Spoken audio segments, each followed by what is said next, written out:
जब मैं नीट के सेंटर पे पहुंचा तो वहाँ के ऑफिशियल्स ने मेरे को कहा कि आप नीट का एग्ज़ाम नहीं दे सकते। मेजरली मेरे को ये था कि नहीं, जो बेटर कॉलेज मुझे ड्रीम कॉलेज है वो अचीव करना है, और मेरा पैशन था डॉक्टर बनने का ही, तो मैं किसी और फील्ड में तो बिल्कुल भी नहीं जाना चाह रहा था। तो मेरे साथ होता ये था कि अगर कोई नया क्वेश्चन आ जाता था तो मैं पजल हो जाता था कि अब इस क्वेश्चन को कैसे अप्रोच किया जाए और कैसे सॉल्व किया जाए। बट एग्ज़ाम के 3 महीने पहले का अगर मैं बताऊँ तो ओवरऑल तीनों सब्जेक्ट को मिला के मैं 400 क्वेश्चन पर डे करता हूँ। जितने फिर मैं कॉन्फिडेंस था वो तो पूरा टूट ही गया था उस दिन। कितने साल के PYQ किया था आपने? सर PYQ तो मैंने लगभग नीट स्टार्ट हुआ था 1997 से, तब से सारे PYQ सारी इतने रिविजन्स उसको कर लेने चाहिए कि अगर वो आंखें बंद करके भी इमेजिन करे कि इस पेज पे क्या लिखा था तो उसको सब दिख जाना चाहिए। तो सबको तो एडमिशन मिलना नहीं है, तो जिस 1% सिलेक्शन है तो 1% में आपको आने के लिए आपको 1% की तरह रहना पड़ेगा। एक्चुअली 12th के साथ मैंने जब प्रिपरेशन की थी तो उसमें मैंने नंबर ऑफ क्वेश्चंस तो ज़्यादा किए थे लेकिन वैरायटी ऑफ क्वेश्चंस कम किए। तो मैं अभी उनको देखता था कि हाँ ये कितने मज़े कर रहे हैं तो मेरा भी हो जाए तो मेरा भी ऐसी लाइफ हो। तो सर जब सिलेक्शन हुआ और रिज़ल्ट आया, जब काउंसलिंग के टाइम पे जब SMS अलॉट हुआ तब तो मतलब खुशी का कोई ठिकाना नहीं था। Hello students, welcome back.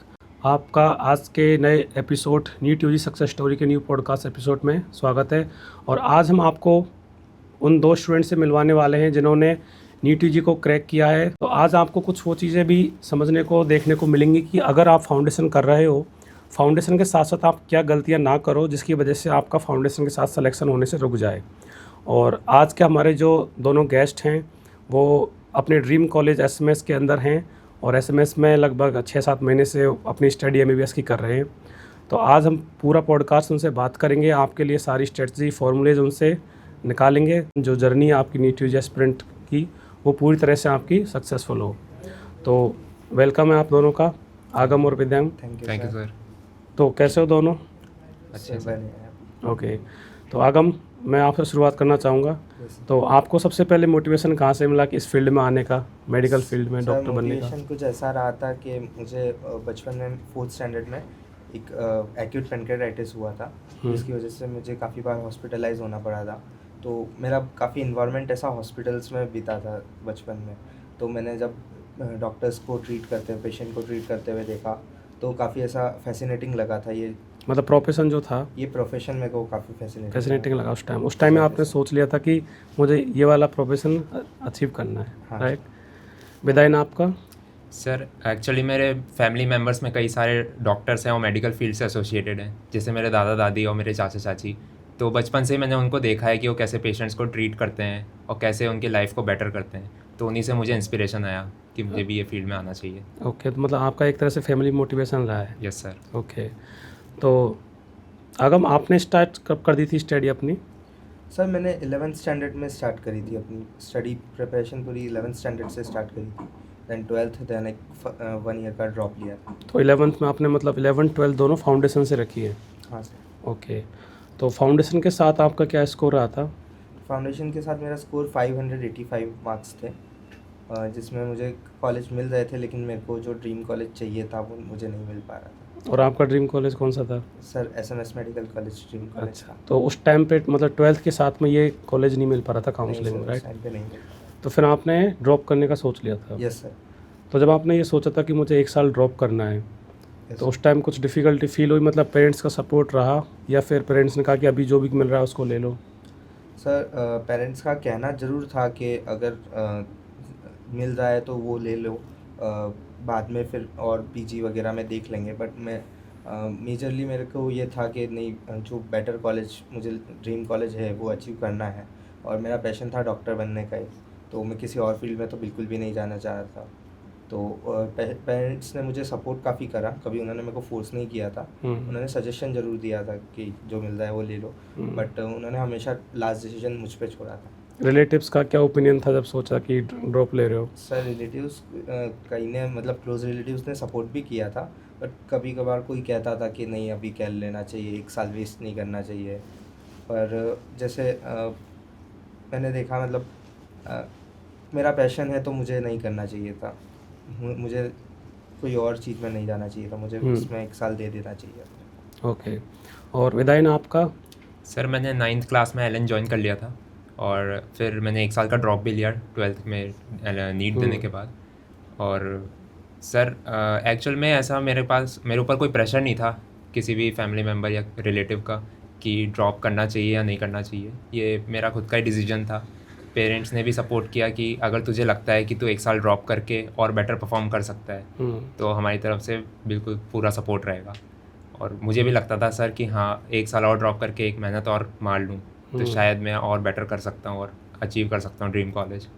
Sir जैसे रिलेटिव्स थे तो उनका काफ़ी कहना था कि जैसे कि जो प्राइवेट कॉलेजेस या जो मैनेजमेंट सीट पे जो भी मिल रहा है तो वो उसे ले लो, तो उसकी काफ़ी फीस है इंडिया में जैसे, तो वो मुझे नहीं लगता था कि इतना अफोर्ड कर पाते हैं। पेरेंट्स के ऊपर इतना लोड देना मेरे को सही नहीं लगा था, क्योंकि मैं मिडिल क्लास बैकग्राउंड से था तो इतना लोड देना मुझे सही नहीं लगा।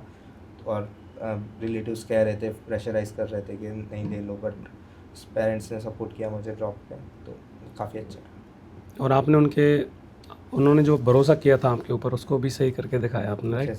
उसको भी एक सपने जो साकार करके दिखाया उनका। ओके वेदायन, आपने जब 12th के साथ जो फाउंडेशन के साथ जो एग्ज़ाम दी थी नीट की, उसमें स्कोर क्या रहा था आपका? सर मेरा 572 रहा था स्कोर। तो आपको भी पेरी फेरी मिल रहा था शायद? Yes sir. अच्छा, तो आपका भी ड्रीम कॉलेज SMS ही था? जी सर बिल्कुल। ओके, तो आपने अपने ड्रीम कॉलेज को लेने के लिए 1 साल और ड्रॉप करने की सोची। Yes sir.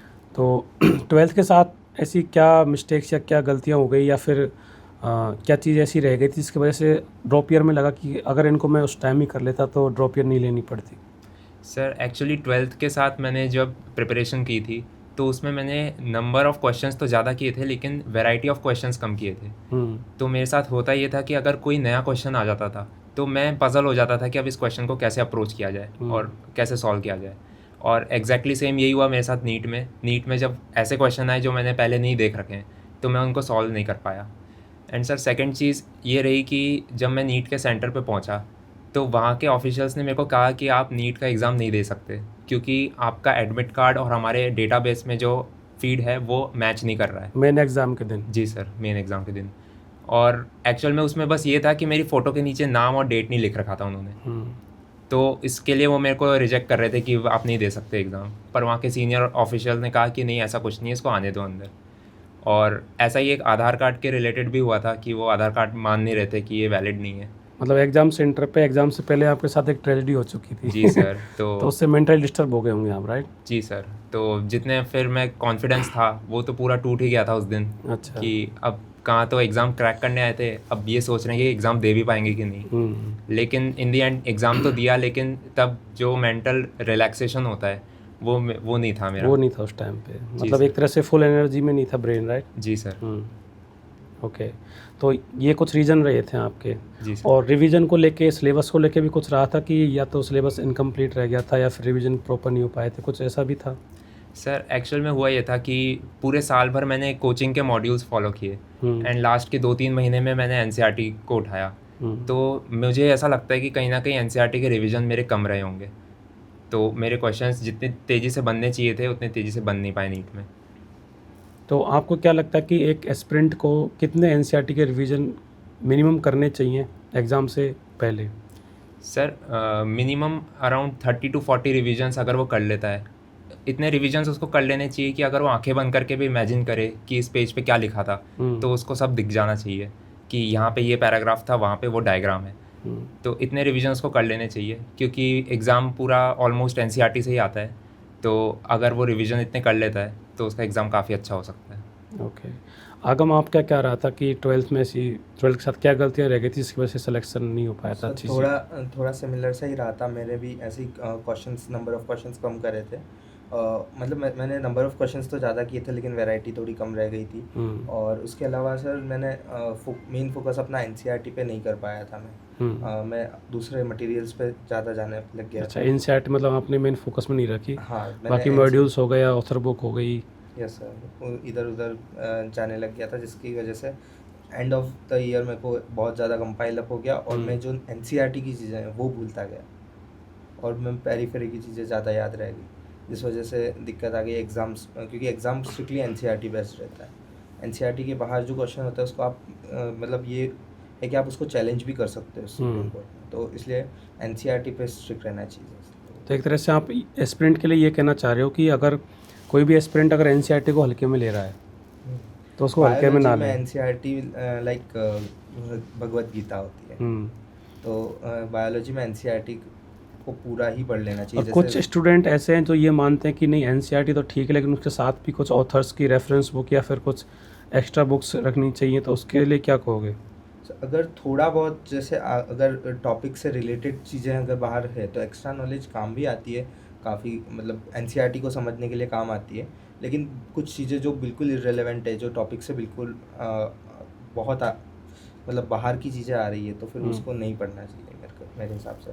और काफ़ी मतलब एनसीईआरटी तो आनी ही चाहिए, उसके बाहर का फिर सेकेंडरी होना चाहिए, प्राइमरी फोकस एनसीईआरटी रहना चाहिए। ओके, तो आपने एनसीईआरटी के लगभग कितने रिवीजन लगा लिए थे जब आपने मेन एग्ज़ाम दी थी ड्रॉप ईयर वाली? सर 30 to 40 रहा था ऑन एन एवरेज। कुछ चैप्टर्स के ज़्यादा रहते जिनके मतलब जो कुछ चैप्टर्स ज़्यादा रिवीजन मांगते हैं, कुछ चैप्टर्स के कम भी थे, तो उस तो हिसाब आपने से। लगभग 30 से 40 बार पूरी एनसीईआरटी को रिवाइज कर लिया Yes. था मेन एग्ज़ाम से पहले, Yes. और उसका फल आपको ये मिला कि आपको बायोलॉजी के सारे क्वेश्चंस आपके हाँ, सही हुए, राइट?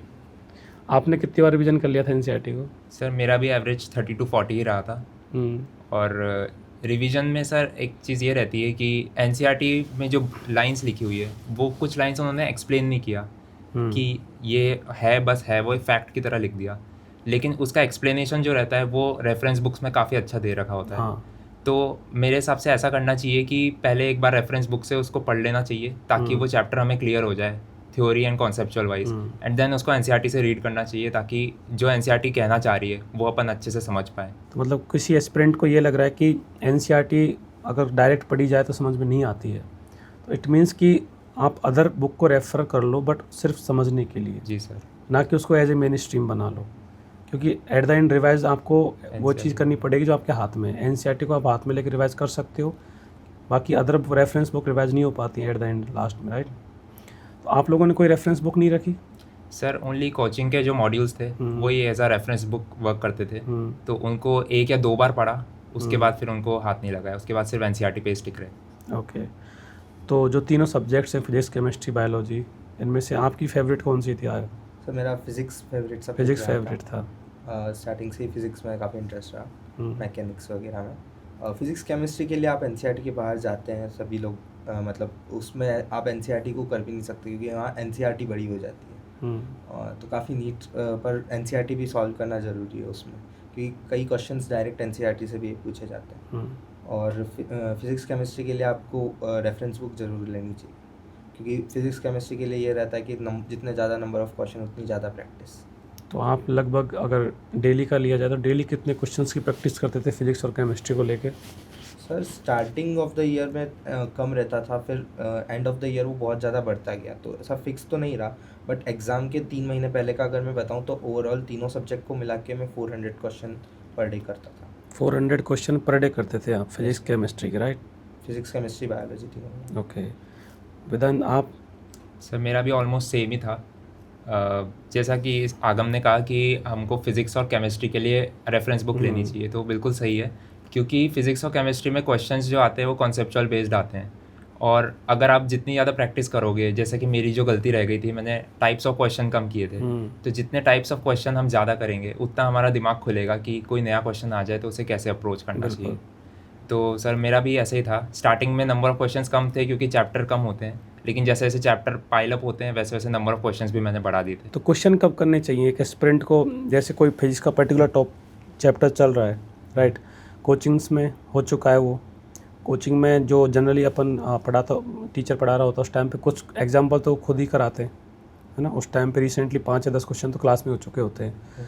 फिर एक्स्ट्रा जो क्वेश्चन करने चाहिए वो उनका क्या रखना चाहिए कि घर पे जाके कितने क्वेश्चंस पर्टिकुलर टॉपिक्स के, पर्टिकुलर चैप्टर के होने चाहिए, तब जाके कमांड आती है? सर मेरा ये रहता था कि मतलब सबको ऐसा करना चाहिए कि जो एग्जाम्पल क्वेश्चन जो सॉल्व कराए हैं क्लास में या कोचिंग जो भी मटेरियल यूज़ कर रहे हैं, या जो मटेरियल में भी सॉल्व एग्जाम्पल्स होते थे, उनको सबसे पहले देखना चाहिए, क्योंकि उनमें लगभग पूरा कंसेप्ट आ जाता है।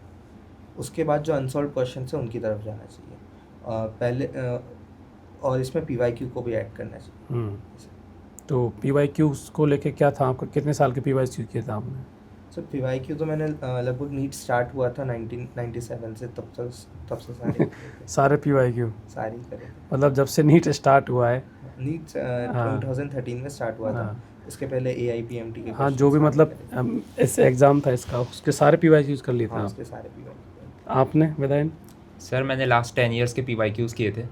और जो जैसे कोई चैप्टर कंप्लीट हो जाता है तो हमें हमारे टीचर्स बता देते थे कि इस मॉड्यूल में आपके क्वेश्चन 1 से लेके यहाँ तक आपको क्वेश्चंस करने हैं, और वो डेली बेसिस पे आपको करने ही करने हैं, वरना वो फिर चैप्टर वो टॉपिक उड़ जाएगा तो फिर आप कर भी नहीं पाओगे। तो सर मेरा यही शेड्यूल रहता था कि जो आज पढ़ाया है उसे घर जाके एक बार रिवाइज़ करूँ और फिर जो क्वेश्चन सर ने दिए हैं उनको फिर मैं सॉल्व करूँ। तो फिजिक्स और केमिस्ट्री दोनों में से किसके लिए क्वेश्चन प्रैक्टिस ज़्यादा रखते थे? तो फिज़िक्स के लिए डेफिनेटली ज़्यादा रहती थी, क्योंकि केमिस्ट्री में कई बार कंसेप्चुअल क्वेश्चंस ज़्यादा आते हैं, मतलब जो डायरेक्ट थ्योरी से क्वेश्चन आता है, थियोरेटिकल क्वेश्चंस वो ज़्यादा रहते थे। और फिज़िक्स में न्यूमेरिकल्स ज़्यादा रहते थे, इस वजह से फिज़िक्स की प्रैक्टिस ज़्यादा रहती थी। बट मोर और लेस सबके लिए ज़्यादा ही करना रहता है। विदाइन आपका? सर मेरा भी फिज़िक्स में ज़्यादा रहता था, बट मुझे केमिस्ट्री थोड़ी हार्ड लगती थी, तो मैं केमिस्ट्री पे एफर्ट ज़्यादा मारता था। केमिस्ट्री में कौन सा, ऑर्गेनिक या इनऑर्गेनिक? सर क्योंकि इनऑर्गेनिक पूरी कॉन्सेप्चुअल चलती है तो उसमें हम चीज़ें फ्रीक्वेंटली भूल जाते हैं, तो वो रैपिड रिवीजन मांगती है। आपको उसकी NCERT भी अच्छे से याद होनी चाहिए क्योंकि डायरेक्ट क्वेश्चन आते हैं नीट में। तो इसलिए सर मेरे को इनऑर्गेनिक पर्सनली थोड़ी हार्ड लगती थी, तो मैं उसका रिवीजन थोड़ा ज़्यादा करता था as compare to other subjects.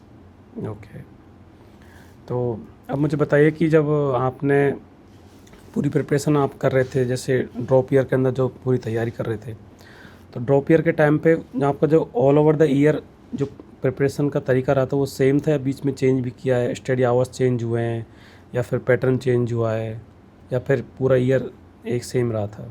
नहीं सर, जैसे जैसे एग्ज़ाम पास आती गई वैसे वैसे स्टडी आवर्स तो डेफिनेटली बढ़ते हैं। और स्टार्टिंग में काफ़ी कम सिलेबस भी कवर होता है क्योंकि कोचिंग्स ओरिएंटेड रहता है, तो स्टार्टिंग में थोड़ा कम भी पड़ा था। लेकिन ओवरऑल ये रहता है कि मेन जो आपका टाइम रहता है वो एग्ज़ाम से 3 महीने पहले का रहता है। उससे पहले जो भी आप पढ़ते हो उसको बस कंसेप्ट समझने का रहता है, लेकिन एग्ज़ाम को आपको क्रैक करना है। तो इस एग्ज़ाम से 3 महीने पहले आपको डेफिनेटली बहुत ज़्यादा मेहनत करनी पड़ती है। मैं जैसे एग्ज़ाम के पहले 14 आवर्स की स्टडी कर रहा था। 14 आवर पर डे की स्टडी थी आपकी। विदाइन आपकी? सर मेरा भी अराउंड 14 to 15 आवर्स रोज़ रहता था एग्ज़ाम से कुछ महीने पहले का। एंड जो स्टार्टिंग का टाइम होता था जब चैप्टर्स करवा रहे हैं हमें कोचिंग में, तब मैं चैप्टर्स के कॉन्सेप्ट पे समझने पे ज़्यादा ध्यान देता था एंड क्वेश्चन प्रैक्टिस नॉर्मल रहती थी। नंबर ऑफ़ क्वेश्चंस मैंने भी तब बढ़ाए जब नीट का एग्ज़ाम पास आने लगा, और लास्ट के जब 4-5 महीने बचे थे तब मैंने बहुत सारे क्वेश्चंस लगाए थे, अलग अलग पेपर्स लिए थे, अलग अलग मॉक टेस्ट दिए। मतलब मैं जितनी वैरायटी एंड जितने नंबर ऑफ़ क्वेश्चंस कर सकता था उतने मैंने किए। तो आपने भी सारे PYQs? जी सर। ओके, तो PYQs की क्या इंपॉर्टेंस बताओगे एस्पिरेंट को जो अभी हाल फिलहाल तैयारी कर रहे हैं? PYQ कितने ज़्यादा इंपॉर्टेंट्स होते हैं? सर PYQs का काफ़ी इंपॉर्टेंस रहता है क्योंकि जो अथॉरिटी एग्ज़ाम बना रही है वो PYQs को एनालाइज करके उस लेवल का पेपर सेट करती है। बिल्कुल। तो PYQ देखने के बाद हमें ये आइडिया हो जाता है कि इस टाइप से क्वेश्चन आ रहे हैं और हमें इस तरह से अप्रोच करना चाहिए। एंड बहुत बार ऐसा होता है कि PYQ फ्रीक्वेंटली रिपीट हो जाते हैं पेपर में। तो अगर एक बार हमने PYQ कर रखे होंगे और लेट से हमने गलत किया उस क्वेश्चन को, तो हमें वो याद आ जाएगा एग्ज़ाम वाले दिन कि ये तो वही क्वेश्चन है जो हमने गलत किया था उस दिन। तो ऐसे क्वेश्चंस के गलत होने के चांसेस कम हो जाएंगे। तो मतलब PYQs तो एक एस्पिरेंट करके ही जाए। Yes sir. राइट, अलग से उस चैप्टर के उसने प्रैक्टिस करी नहीं करी, पर उस चैप्टर के पर्टिकुलर या उस सब्जेक्ट के PYQs तो कंपलसरी है। यस सर, PYQ तो रहते हैं। मतलब वैसे तो ज़रूरी तो बाकी भी रहते हैं क्योंकि PYQ रिपीटिशन जैसे बताया इसने, तो पर वो रिपीटिशन डेफिनेटली रहता है, लेकिन रिपीटिशन के बेसिस पे हम जा नहीं सकते। हाँ, तो उससे एक PYQ आइडिया लग बार जाता तो है। हो ही जाने चाहिए आइडिया, उससे आपको आइडिया लगता है कैसा है। पर आपको PYQ देखने चाहिए कि आपको पता लग जाता है कि इस टाइप के क्वेश्चन पूछे हैं, फिर उस टाइप के दूसरे रेफरेंस बुक में जो क्वेश्चन है उसको सॉल्व करना चाहिए ताकि उसकी प्रैक्टिस ज़्यादा बढ़ जाए। ओके, अब विदाइन आप बताइए कि आपका डेली रूटीन क्या रहता था? मतलब आपका कोचिंग से मॉर्निंग से लेके इवनिंग तक आपका डेली रूटीन कितना रहता था? सेल्फ स्टडी को आप कितना टाइम देते थे? सर मेरा कोचिंग में इवनिंग बैच रहता था जो 2 PM to 8 PM चलता था। तो सर मेरा कुछ इस तरह से रहता था कि मॉर्निंग में उठ के जो मेरे को जैसे आज के दिन जो पढ़ाने वाले हैं मैं उसका थोड़ा टॉपिक रिवाइज करता था, एंड जो क्वेश्चन प्रैक्टिस जो लास्ट डे मुझे टॉपिक पढ़ाया गया है उनकी क्वेश्चन प्रैक्टिस में करता था। देन सर एनसीईआरटी का रिवीजन मैं पर डे करता था, जितना जितना टॉपिक मुझे पढ़ा दिया गया है उतना एनसीईआरटी से मैं रोज़ पढ़ता ही पढ़ता था। एंड सर पर डे अगर बात करें जब कोचिंग के अलावा मेरे अराउंड 5 to 6 आवर्स की स्टडी रहा करती थी, कोचिंग के अलावा most of the time coaching में निकल जाता है 2 PM to 8 PM। तो उसके बाद जो टाइम बचता था उसमें मैं स्टडी को ही मोर प्रायोरिटी देता था। तो उस स्टडी में से आप थियोरेटिकल और क्वेश्चन प्रैक्टिस में कितना डिवाइड करते थे? सर इट डिपेंड्स कि वो कौन सा चैप्टर में पढ़ रहा हूँ। अगर वो चैप्टर थियोरेटिकल पार्ट ज़्यादा मांगता है तो मैं उसको याद करने में ज़्यादा टाइम देता था, और अगर वो चैप्टर कोई ऐसा है जिसमें क्वेश्चन प्रैक्टिस ज़्यादा रिक्वायर्ड है तो मैं क्वेश्चन प्रैक्टिस के टाइम को बढ़ा देता। तो अगर कोई एस्पिरेंट ऐसे सोचता है कि फिजिक्स केमिस्ट्री बायोलॉजी तीनों के लिए हम पर्टिकुलर आवर फिक्स कर दें कि फिजिक्स को हम इतना आवर देंगे, केमिस्ट्री को इतने आवर देंगे और बायोलॉजी को इतने आवर्स देंगे, एक वो सही अप्रोच रहती है या फिर पर्टिकुलर जो वीक है या फिर स्ट्रॉन्ग है उस हिसाब से चलना चाहिए? आपकी क्या वो रहती स्ट्रेटजी उसको लेकर? सर मेरी राय तो ये रहती है कि हमको वीकली टारगेट सेट करना चाहिए। डेली टारगेट्स में काफ़ी बैकलॉग्स बनते जाते हैं। वीकली ऐसा रहना चाहिए कि आप पर डे तो आप 2 सब्जेक्ट लो, लेकिन वीक में आपका पूरा तीनों सब्जेक्ट का या जो टॉपिक्स आपने टारगेट सेट किया है वो पूरा हो जाना चाहिए। क्योंकि तीनों करने में फिर ऐसा होता है कि आपने फिज़िक्स थोड़ा सा किया, फिर वो छूट गया, फिर अगले दिन आपको फिर वापस वही स्टार्टिंग से पढ़ना पड़ता है क्योंकि आप इतना मजबूत हुए नहीं थे, तो वो काफ़ी टाइम वेस्ट करता है। तो इफ़ेक्टिव स्टडी के लिए सब कुछ 3 सब्जेक्ट मुझे नहीं लगता था कि रोज़ करने चाहिए, बट 2 सब्जेक्ट रोज़ करने चाहिए। ओके, विदायन आप क्या कहना चाहोगे? सर मेरा भी सेम यही स्ट्रैटेजी रहती थी। मैं वीकली टारगेट सेट करता था कि हर वीक मुझे इतना इतना सिलेबस कवर करना है। एंड जैसे कि हमारे टेस्ट की डेट्स आती थी कि हमारे अराउंड 14 to 15 डेज़ में एक टेस्ट रहता था, तो उसमें जो सिलेबस आ रहा है मैं उसको एज अ टारगेट बना लेता था कि मेरे को 15 डेज़ में ये वाला सिलेबस कंप्लीट करना है। और सर एक बहुत इंपॉर्टेंट बात ये रहती है कि जो भी टेस्ट दे के आ रहे हैं हमको उसका एनालिसिस ज़रूर करना चाहिए, क्योंकि जो गलती हमने इस टेस्ट में करी है वो वापस रिपीट नहीं होनी चाहिए। तो इसके लिए सर मेरे एक सीनियर है, उन्होंने मुझे एडवाइस दी थी कि या तो तू एक मिस्टेक बुक बना ले या फिर एक ग्रुप बना ले जिसमें तू अपनी मिस्टेक्स को डाल जो कि तूने पेपर में की थी। सर मिस्टेक बुक मैंने बनाई, लेकिन वो ज़्यादा देर नहीं चली क्योंकि नंबर ऑफ़ टेस्ट फिर बढ़ गए थे आगे जब सिलेबस हो गया था। तो मैंने एक व्हाट्सअप ग्रुप बनाया था जिसमें मैंने पापा मम्मी को ऐड कर लिया था, और मेरे जो क्वेश्चंस गलत होते थे पेपर में मैं उसमें वो क्वेश्चंस अपलोड करता था और उसका करेक्ट आंसर क्या और एक्सप्लेनेशन क्या है वो मैं उसमें डाल देता था। तो लास्ट में मेरे पास एक फ़ोल्डर पूरा तैयार हो गया था सारी मिस्टेक्स का। यस सर, पूरी मिस्टेक्स का जो मैंने करी थी। और फिर मैंने जैसे नीट से जब 1-2 दिन ही बचे हैं नीट को होने में, तो हम पूरा सिलेबस तो तब पढ़ नहीं सकते, तो मैंने उस मिस्टेक फ़ोल्डर को ही रिवाइज़ किया ताकि वो जो मिस्टेक्स थी वो मेरे मेन एग्ज़ाम में ना रिपीट हो जाए। ये तो एक बहुत अच्छा तरीका अपनाया था आपने। Yes sir. और क्योंकि मिस्टेक्स ही अपन को वहाँ से बचा सकती है नेगेटिव मार्किंग होने से, तो अपने पास एक अलग से कुछ ना कुछ ऐसी चीज़ होनी चाहिए जो डेली मिस्टेक्स हो रही हैं उनको अपन रिकॉर्ड करते जाएं, राइट? Yes sir. ओके, तो अगर आप नीट यूजी एस्पिरेंट को कोई 3 एडवाइस देना चाहो कि इन चीज़ों को फॉलो करो ताकि आपका स्कोर और इम्प्रूव हो सकता है और आपके जो ड्रीम कॉलेज उसके लिए जो रैंक है वो भी अच्छी आ सकती है, तो आप वो 3 या 4 एडवाइस क्या देना चाहोगे? सर पहली एडवाइस तो ये रहेगी कि बायोलॉजी के लिए हमेशा एनसीईआरटी को ही फोकस में रखना है। एनसीईआरटी को थॉरली रिवाइज़ करना है, जितनी बार कर सकते हो उतनी बार करना है। एनसीईआरटी के डायग्राम्स बहुत ज़्यादा इंपॉर्टेंट है, कोई भी छोटे डायग्राम की लेबलिंग वो एग्ज़ाम में आपसे पूछ सकते हैं। केमिस्ट्री और फिज़िक्स के लिए आपको number of questions and types of questions पे ज़्यादा फोकस करना है। और एनसीईआरटी ऑफ इनऑर्गेनिक और ऑर्गेनिक केमिस्ट्री वो भी बहुत इंपॉर्टेंट है, मतलब जितनी बायोलॉजी की इंपॉर्टेंट है उतनी ज़्यादा इन दोनों की भी इंपॉर्टेंट है। फिज़िकल केमिस्ट्री में न्यूमेरिकल्स ज़्यादा आते हैं तो न्यूमेरिकल्स पे आपको ज़्यादा ध्यान देना है। एंड फिज़िक्स की बात करें तो फिज़िक्स में एनसीईआरटी उतना नहीं पढ़ते हम, तो उसमें बैक में जो स्पेशल पॉइंट्स या गोल्डन की पॉइंट्स करके एक टॉप रहता है पूरा एक पैराग्राफ, उन पॉइंट्स को आपको पढ़ लेना है क्योंकि उन पॉइंट्स से सीधा क्वेश्चन उठ के आ जाते हैं। एंड फिज़िक्स में आपको कॉन्सेप्ट पे ज़्यादा ध्यान देना है। कॉन्सेप्ट एक बार आप समझ जाओ, उस क्वेश्चन को अप्रोच कैसे करना है वो समझ जाओ, तो आपसे कोई भी क्वेश्चन बन सकता है। एंड सर एडवाइस ये रहेगी कि जो भी मिस्टेक्स हम कर रहे हैं उन मिस्टेक्स को एनालाइज करते रहना है time to time. And social media से बिल्कुल दूर रहना है। सोशल मीडिया अगर आपका टाइम खा रहा है तो फिर काफ़ी दिक्कत हो सकती है, आप उतना रिवीजन नहीं कर पाएंगे जितना आप सोच रहे हैं। ओके, अगम आप क्या कहना चाहोगे? सर एडवाइसेस में जैसे विधान ने बताया ये तो रहेगी, इसके अलावा जो मुझे लगता है कि जो प्रॉब्लम्स आती है, जैसे मैं हॉस्टल में रहा था तो हॉस्टल के टाइम पे काफ़ी फूड की प्रॉब्लम आती है। और जैसे और भी दूसरी जो भी छोटी मोटी प्रॉब्लम आती है उस पर एस्पिरेंट्स जो है वो बहुत ज़्यादा ध्यान देने लगते हैं। इस मेस में खाना अच्छा नहीं है यार। वो उसमें टाइम वेस्ट करते हैं। तो एस्पिरेंट को समझना चाहिए कि आप जो एग्ज़ाम दे रहे हो इसमें 25 लाख बच्चे बैठेंगे लगभग, और तो सबको तो एडमिशन मिलना नहीं है। तो जिस 1% सिलेक्शन है तो 1% में आपको आने के लिए आपको 1% की तरह रहना पड़ेगा। आप सबकी तरह नहीं रह सकते कि आपको सब चीज़ मिले, कंफर्ट में रहे। तो आपको प्रॉब्लम्स इग्नोर करनी है। मैं तो मतलब अगर नहीं बना है खाना अच्छा तो छाछ पी ली और रोटी खा ली, ये भी करता था कितनी बार। सलाद खाया आ गया, ये भी करता था कितनी बार। तो वो एक ध्यान देना चाहिए। और पेरेंट्स को काफ़ी सपोर्ट करना चाहिए अपने बच्चों को या जो भी एस्पिरेंट है।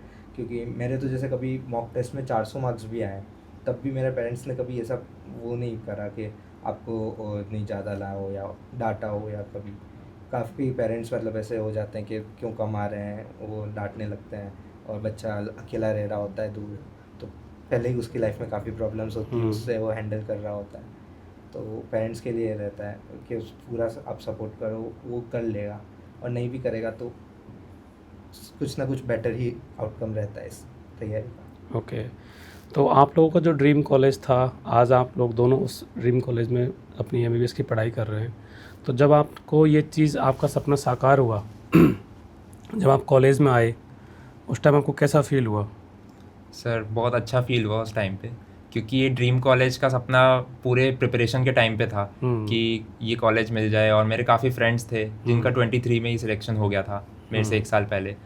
तो मैं अभी उनको देखता था कि हाँ ये कितने मज़े कर रहे हैं, तो मेरा भी हो जाए तो मेरा भी ऐसी लाइफ हो। तो सर जब सिलेक्शन हुआ और रिज़ल्ट आया, तो सर एक्चुअल में उस टाइम पे मैं और मेरी फैमिली धाम यात्रा कर रहे थे। तो हम हर्षिल वैली में रुके थे और मेरे फ्रेंड का एक फ़ोन आया कि भाई रिज़ल्ट आ गया है देख। और जब मैं देखा कि मेरे इतने नंबर आए हैं, तो पहले जाके मैंने सबको बताया कि मेरे इतने नंबर आए हैं, और सब लोग ने फिर बहुत कॉन्ग्रेचुलेट किया। फिर सब लोगों ने अपने जो भी रिलेटिव्स हैं उनको बताया। फिर रिलेटिव्स के फ़ोन मुझे आने लग गए कॉन्ग्रेट्स करने के लिए। और खूब फिर मिठाई बांटी हमने और खूब सेलिब्रेट किया। तो उस टाइम फील हुआ कि 1 साल जो ड्रॉप लिया उसका फ्रूटफुल रिजल्ट आ गया, राइट? सर आपका कैसा रहा था? सर काफ़ी बढ़िया लगा था। मैं अपने नानी के घर पे था जब रिज़ल्ट आया। रिज़ल्ट देख के काफ़ी सही लगा। और फिर जब काउंसलिंग के टाइम पे जब SMS अलॉट हुआ, तब तो मतलब खुशी का कोई ठिकाना नहीं था तब तो। और जैसे मेरे दादी ने ऐसे मन्नत रखी थी, मन्नत टाइप जो होता है ना, वो रखी थी कि इसका एक बार सिलेक्शन हो जाए अच्छे कॉलेज में तो सबको लेके हमारे जैन में एक महरौली दादावाड़ी है दिल्ली में, वहाँ ले जाएंगे। तो वो भी ऑर्गेनाइज़ करी। तो उस वजह से सभी रिलेटिव्स आके कॉन्ग्रेचुलेट कर रहे थे, तो वो काफ़ी सही लगा था। तब तक काफ़ी अच्छा लग रहा था कि जो हमने 1 साल दिया अपनी लाइफ में, सेक्रीफाइस करे जो भी, वो सब उन सब का आउटकम अच्छा है। तो आप लोगों की जर्नी में पेरेंट्स का कितना योगदान था? सर पेरेंट्स का मेरा बहुत ज़्यादा ही सपोर्ट रहा था। मेरी मम्मी जैसे मैंने बताया मैं हॉस्टल में रहा था, तो 10 मंथ्स की प्रिपरेशन में मैं 7 मंथ्स हॉस्टल में रहा था। 3 मंथ्स में मेरी मम्मी खुद आई थी अहमदाबाद, जहाँ मैंने प्रिपरेशन करी। वो मेरे साथ रही थी अकेले, अपनी वो भी फैमिली से दूर रही थी जबकि उनको ज़रूरत नहीं थी, सिर्फ आपके फिर भी लिए? वो मेरे लिए आई थी। तो उन्होंने काफ़ी हेल्प की थी मेरे को। तो और उस टाइम पे काफ़ी मेरा ट्रेजिकली स्कोर्स बढ़ा भी था उनके सपोर्ट से। जैसे मैंने बताई प्रॉब्लम्स आती है खाने वगैरह की, और मुझे पैनक्रेटाइटिस में भी फूड्स उस टाइप का सही थोड़ा हेल्दी फूड रिक्वायरमेंट था। क्योंकि अगर एंड टाइम एग्ज़ाम मोमेंट पे अगर कोई पैनक्रेटिक एपिसोड आता है तो फिर वो दिक्कत दे सकता था। जैसे मम्मी ने कहा कि नहीं मैं रहूँगी उसके साथ और उसका पूरा सपोर्ट करूँगी, उसके सिलेक्शन में हेल्प करी थी। तो मेरे सिलेक्शन में मम्मी का काफ़ी रोल था, सबसे ज़्यादा। इदाइन आपका? सर मेरे भी पेरेंट्स का, इनफैक्ट पूरी फैमिली का बहुत ज़्यादा कंट्रीब्यूशन था। अब क्योंकि सर मैं कोटा में ही रह के प्रिपरेशन की थी, तो उन्होंने ऐसे कभी कमी महसूस नहीं होने दी, ना कि खाने में ना किसी स्टडी मटेरियल में। और जब भी ऐसे मुझे कभी डिस्टर्बेंस हो रहा हो तो उन्होंने हमेशा अरेंजमेंट करी है कि भाई इसको एक अलग कमरा दे दो ताकि ये शांति से पढ़ सके। अगर मैं रात भर भी 1 बजे 2 बजे तक पढ़ाई कर रहा हूँ लाइट जला के, तो उन्होंने कभी ऐसे कंप्लेन नहीं करी कि भाई तूने लाइट क्यों जला रखी है। तो उन्होंने हमेशा कोऑपरेट किया है। और कभी मेरे मार्क्स कम आ जाते हैं तो कभी ऐसे उन्होंने डांटा नहीं या ऐसे डिमोटिवेट नहीं किया। उन्होंने कहा कि बस तू देख कि तूने गलती कहाँ करी है और उसको करेक्ट कर। बिल्कुल। बस यही चीज़ करनी है पूरे साल भर, और लास्ट में जाके मेरे फिर मार्क्स और रैंक दोनों इम्प्रूव हो गए। एक एस्पिरेंट्स के लिए बहुत ज़रूरी होता है कि पेरेंट्स जो हैं बहुत सपोर्टिव रहें उसके लिए, पेरेंट्स उसका इन्वायरमेंट उसका सपोर्टिव ही रहना क्योंकि ऑलरेडी वो क्लासरूम को लेके, रैंक को लेके, मार्क्स को लेके ऑलरेडी बहुत ज़्यादा प्रेशराइज रहता है। उस टाइम अगर पेरेंट्स की हेल्प मिल जाती है, पेरेंट्स का एक हाथ मिल जाता है कंधे पे, तो बहुत अच्छा सपोर्ट, वो आगे भी बहुत अच्छी मेहनत करता है। तो आप लोगों ने 1 साल का ड्रॉप लेके अपने ड्रीम्स और अपनी फैमिली के ड्रीम्स कंप्लीट किया है। तो मैं विश करता हूँ कि आप इन फ्यूचर बहुत अच्छे डॉक्टर बने, अपनी कम्युनिटी को, अपनी सोसाइटी को, अपनी कंट्री को बहुत अच्छे सर्व करें। So thank you so much. Thank you sir. तो आज के ये गेस्ट थे हमारे फ्यूचर डॉक्टर आगम और वेदायन। आगम के साथ एक चीज़ हुई थी प्रिपरेशन के टाइम पे, वो ये थी कि उनको एक डिजीज़ हो गई थी, बीमारी पैनक्रेटाइटिस। उसके बावजूद भी उन्होंने फाउंडेशन के टाइम पे अपनी पढ़ाई को नहीं छोड़ा और अपनी पढ़ाई को कंटिन्यूस रखते हुए उन्होंने फाउंडेशन में जितना उनसे बन सकता था उतना स्कोर अचीव किया। और फिर ड्रॉप ईयर में जाके, हालांकि उनका 12th के साथ भी सिलेक्शन हो गया था, लेकिन जिस कॉलेज में सिलेक्शन हुआ था वो उनका ड्रीम कॉलेज नहीं था। उनको राजस्थान के top medical college SMS medical college में सीट चाहिए थी। तो आगम ने फिर से 1 साल और ड्रॉप करने का सोचा और अपने 1 साल में मेहनत करके उस ड्रीम को अचीव किया। तो अगर आप लोग भी ये सोच रहे हैं कि आप लोगों को अगर कॉलेज मिल भी चुका है लेकिन आप उससे सेटिस्फाई नहीं हैं, तो आज मैंने आप लोगों को एक लाइव एग्जांपल दिखा दिया है कि अगर आपके अंदर वो जुनून है, अगर आपके अंदर वो ड्रीम अचीव करने की पावर है, तो आप आराम से 1 साल का ड्रॉप लेके अपने ड्रीम कॉलेज में जा सकते हैं और अपनी पढ़ाई को जारी रखिए। मिलते हैं आपसे नेक्स्ट पॉडकास्ट के अंदर। Thank you.